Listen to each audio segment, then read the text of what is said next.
Hey guys, so welcome back. We're going to talk about all the books that I would give a second chance to. Normally, I would say there's plenty of fish in the sea, move on, drop it, it didn't capture your attention. However, there has definitely been some situations where I have given a second chance to a book and it ended up being a favorite. The most recent being Of Mice and Men. That was a book that I hated and loathed as a kid, but I reread it as an adult, and now it's a favorite. I think a lot goes into your enjoyment of a book. Haven't you ever had a book where you're just like, I don't know how I'm going to like this book, but for whatever reason, you just pick this book up. Normally, it's not things that you normally like in books, and somehow you just read it at the right time of your life, and it's an amazing book, and you're just like, this is so weird, it's so out of character. I also have read books that maybe were difficult to get into, but once I reached the end, it was worth the journey. And I love when that happens too, but it does make me, like, if I'm getting into a book where it's like really slow to get into, I'm like, but sometimes it's worth the journey. So like you want to keep pushing on through it, but then other times you just can't. Then I'm always like, should I have finished it? Maybe it would have surprised me by the end. Those are always really tough calls to make of whether or not you should just DNF a book or keep going. Sometimes I feel like certain books you're just not in the mood for. Certain books you have different expectations going into the book. I think there's a lot of things that can be going on in someone's life, my life, that can make me more receptive to receiving what the book has to offer. Sometimes that is just reading at a different time in my life. Like Of Mice and Men, like a lot of classics, I don't feel like I could appreciate them as a child, but now that I'm older, I'm reading with a much different set of tools than I had when I was a kid. So you could just understand them better. Sometimes I feel like there are certain books that just need a lot more of my attention and patience that I just don't possess at that time. And so it's just really not a good time to pick up a specific book. And maybe sometimes I feel like I just need to mentally prepare that this book is going to take me more time. And so to dedicate that time to that book. And sometimes I feel like I just want to finish a book or I want something really lighthearted. So picking up a really dense, heavy, serious book is just, again, not going to be the right time. So a lot of these, I feel like there still is something about the story or about the book that I want to know. Maybe I was in a hurry. Maybe it wasn't the right time. Maybe I didn't know enough about the subject matter and kind of jumped in. It wasn't a good starting place, So anyways, we're going to go through this list of books that I have. A lot of these books I already have on my shelves. And that's kind of another reason where I'm looking at these books and I'm like, man, I love these books, but I didn't enjoy reading them. And because I own them, I want to read them. And maybe that's not a good enough reason, but I don't have any problem getting rid of books that I'm not interested in anymore, but I am still interested in these. And then there's some other books that I maybe had checked out at the library.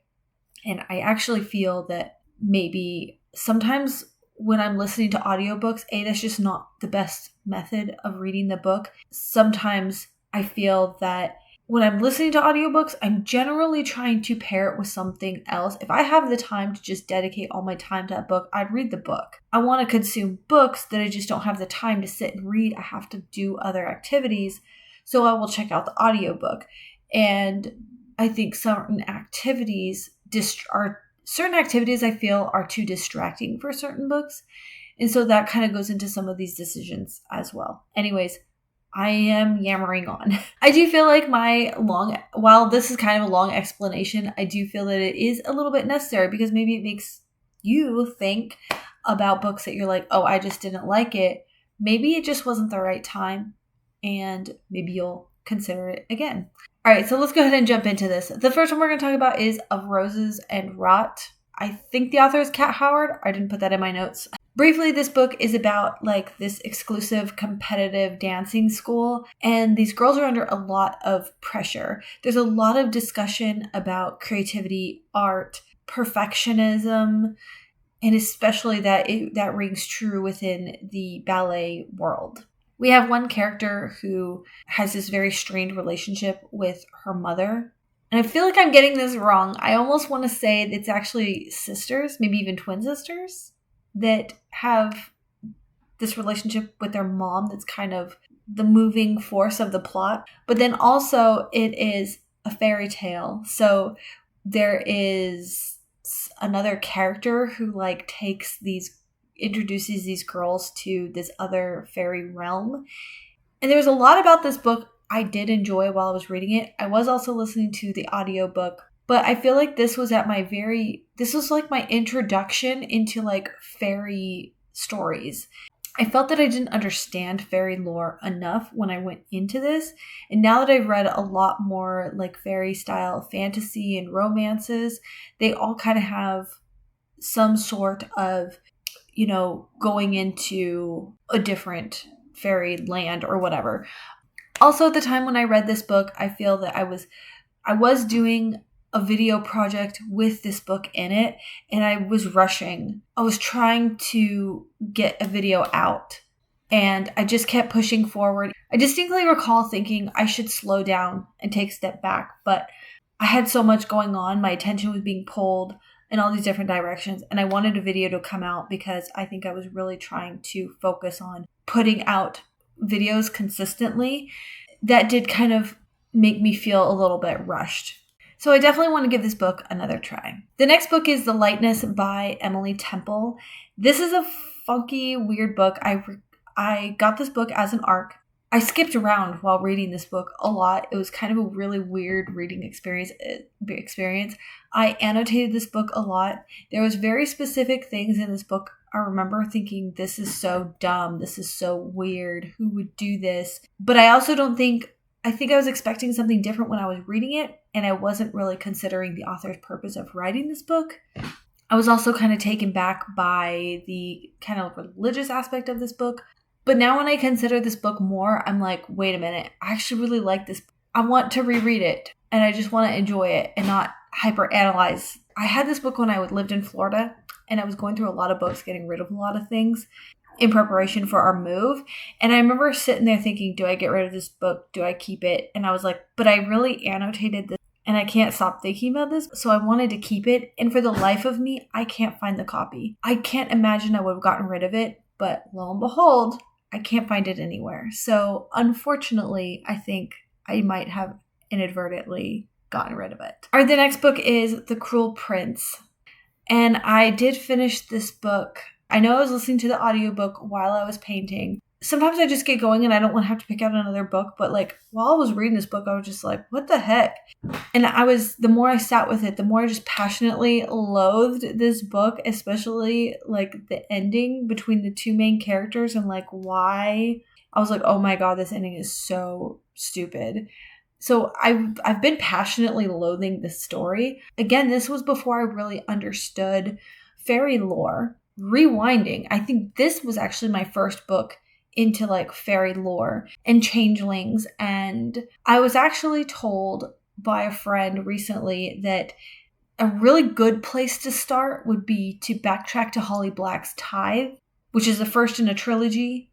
And it kind of takes you back into and gives you a lot more into like fairy lore, and then go into Cruel Prince or the Folk of the Air series. So that's definitely something I want to do.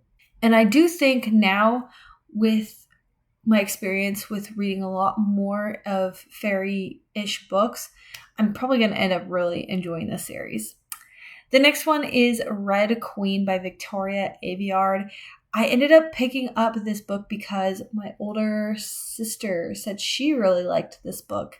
I think this was just not the right time to pick up this book. I think it was maybe too young adult, or maybe I was just reading too much of the same sort of thing.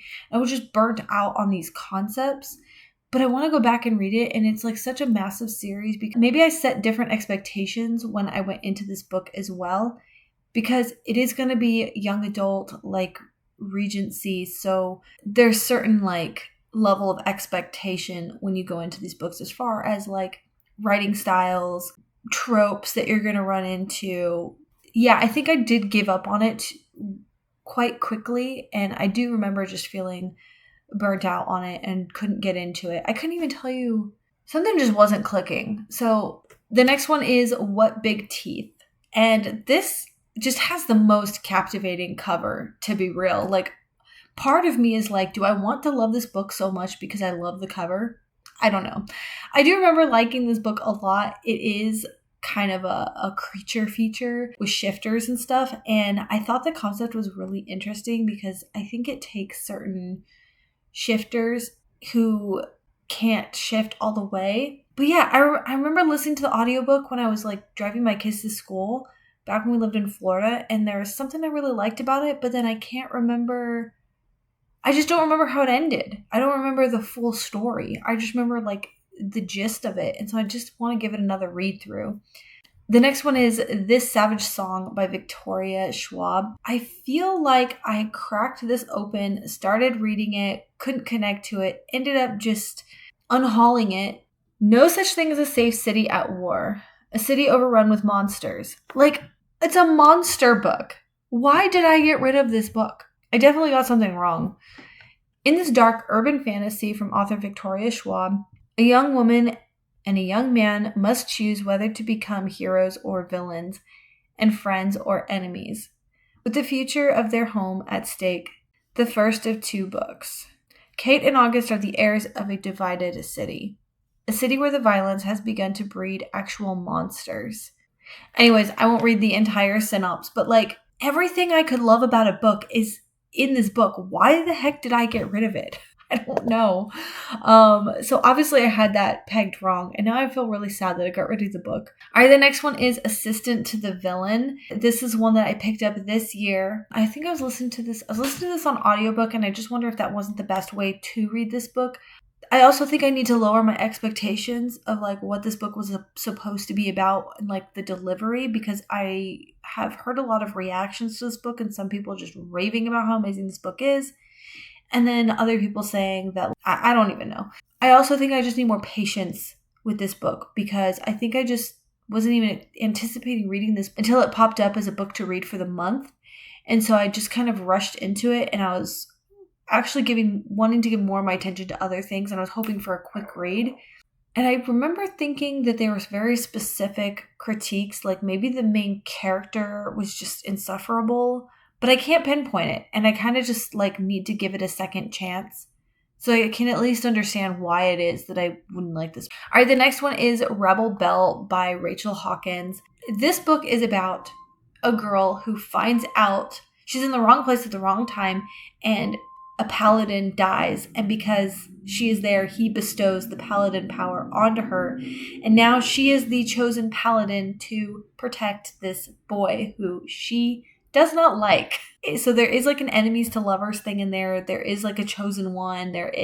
She's this like ultra girly girl, does everything by the book, and now she has this massive secret that's she's trying to juggle all of these things and keep this secret, and it just completely changes her life. Now, I did finish this book, but I just feel like I read this book thinking, oh my gosh, this character is so annoying. Oh my gosh, whatever.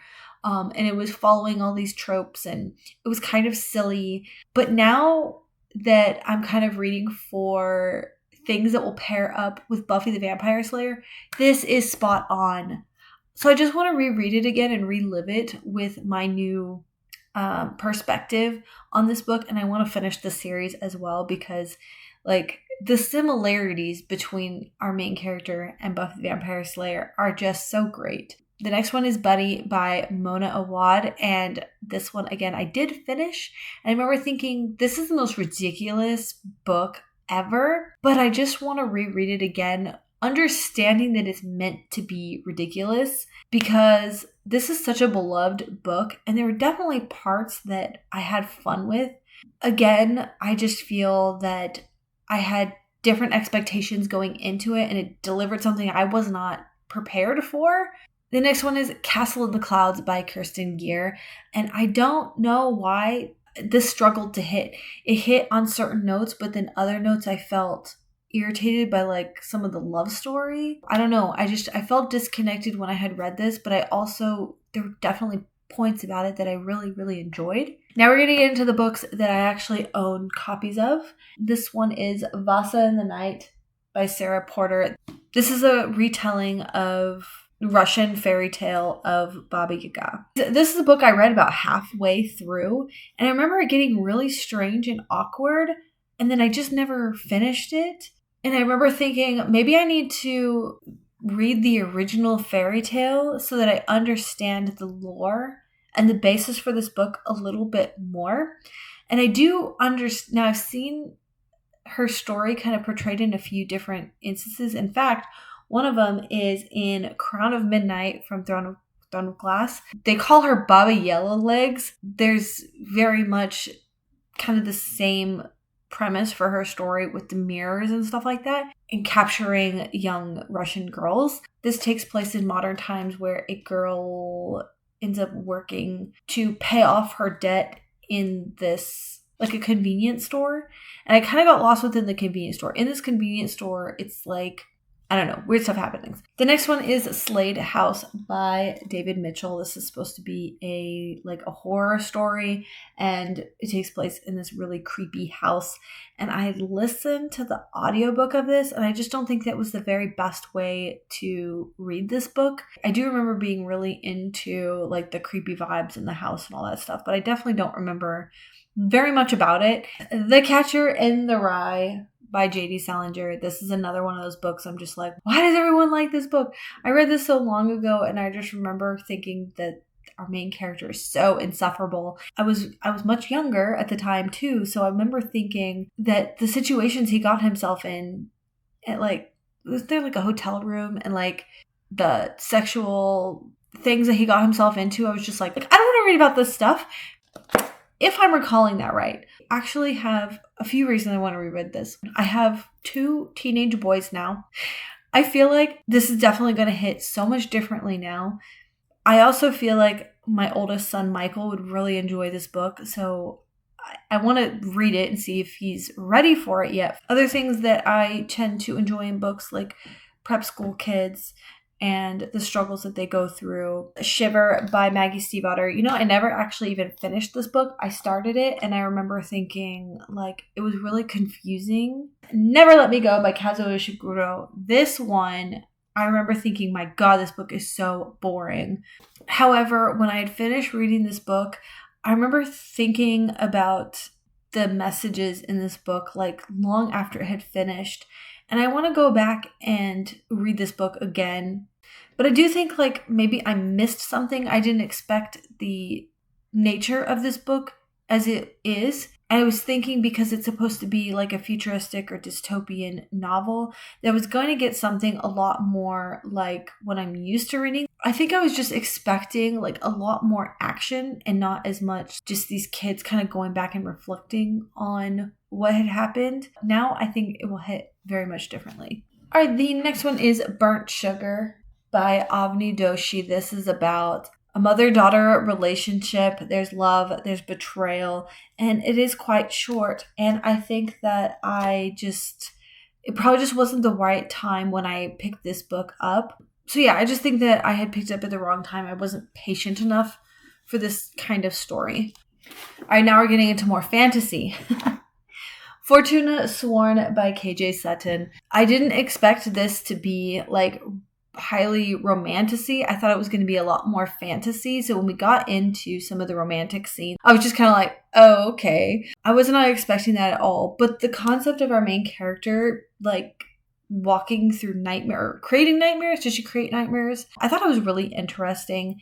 It's at the heart of it, it's going to be a spicy romance. And that's definitely I didn't expect that when I first read it. The next one is Wildwood, and I actually have all 3 of these books now, and I started this book.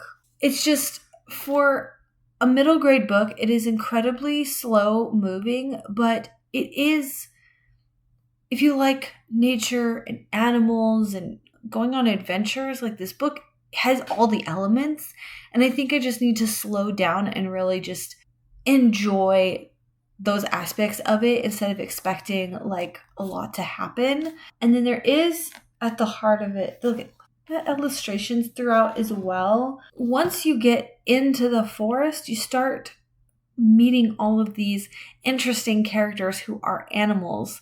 And I don't think I made it that far because I was just like, oh my God, is this going anywhere? But yeah, it is quite a massive story, but I want the cozy vibes that I know that this will deliver. The Daughter of Smoke and Bone, I didn't know that this was going to have angel lore in it. And that's actually kind of something else I'm not hugely familiar with, but I love our main character and like her special power. And I like her style, and I really loved our main character, and that was one thing I really enjoyed about it. Once the angels were introduced, I was like, what even is this? This is so weird. And I just think that, again, it threw me for a loop and I couldn't get over it. And so I ended up not liking this series. So I just want to give it another try. Strange the Dreamer by Laini Taylor. I tried this book and I remember thinking, my God, this book is taking forever. It is slow paced. It is boring. I felt incredibly disappointed. But again, I think I was expecting this page turner that it just was not delivering. I do think at the core of it, I will really enjoy it, but I just can't be impatient. All right, Fourth Wing. I own this book. It was a gift. I barely made it very far. I can't even remember what it was I hated about this book. Obviously, so many people loved this book, and that's why my husband bought it for me. He's like, hey, this is really popular. I think you're going to like it because it's got dragons and all that kind of thing.